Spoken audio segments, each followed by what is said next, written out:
बिना सुजी बिना कौनसी सोडारे आमे एही परिका नरम नरम चकुड़ी घरे प्रस्तुत करिबा जाकि आपण माने झटपट बनिकी पिलामानक टिफिन रे मध्य देई पारिबे।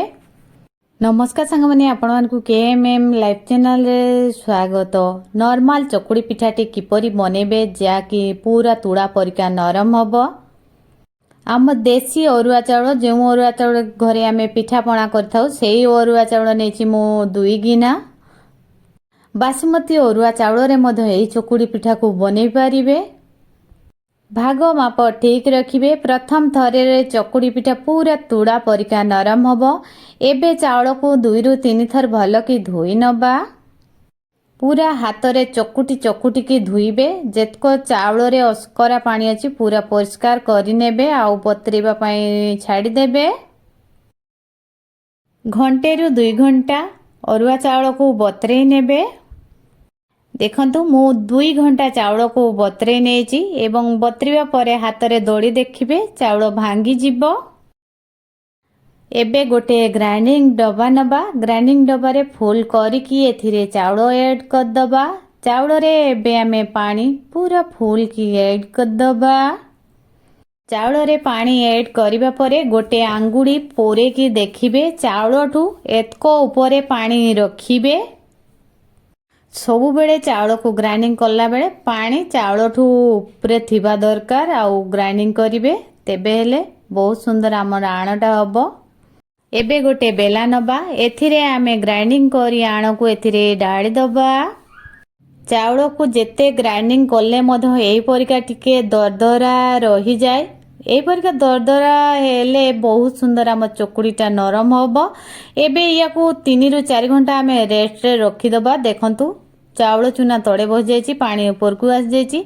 एबे एथिरे आमे स्वाद अनुसार लूण ऐड कर दबा। एबे प्लेट टारे गुड़े दबा। गुड़ेबा फल रे देखंतु केते परिमाण थिप हे जायछि हमर चाउल चूना। एबे एथिरे आ गोटे प्लेट पानी व्यवहार करिबा।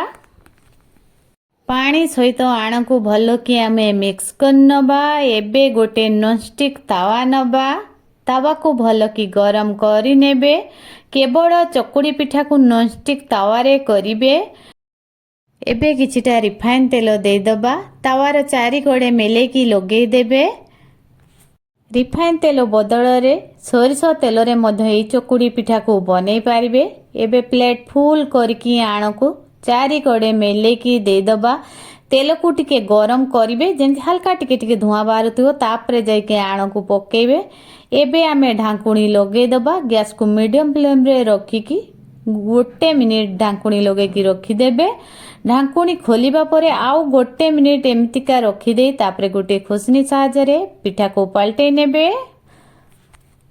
जेमिति की ढांकुणी खोली देबे आउ पिठा को साडन पलटैबेनी। गोटे मिनिट मात्र रखी देकी तापरे पलटैबे तेबे हेले चकुड़ी पिठाटा बहुत सुंदर भाबरे खुसनी रे पलटी हे जिवो। एबे देखंतु चकुड़ी पिठा आउ गोटे मिनिट परे हमर चकुड़ी पिठा पूरा रेडी हे गला।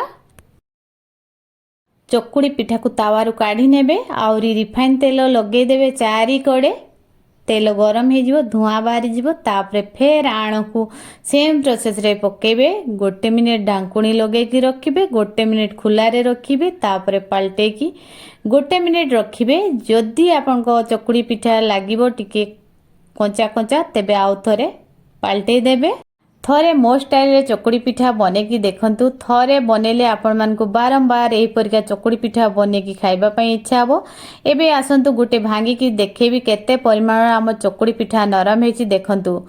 पूरा नरम तुड़ा परिका नरम हबो। सेम प्रोसेस रे चकुड़ी पिठा को बनेबे एवं एही चकुड़ी पिठा सहित आपण माने जदि चीनी सहित खाइबे चकुड़ी पिठा गुटे जगह रे 3टी आपण माने चकुड़ी पिठा खाइबे।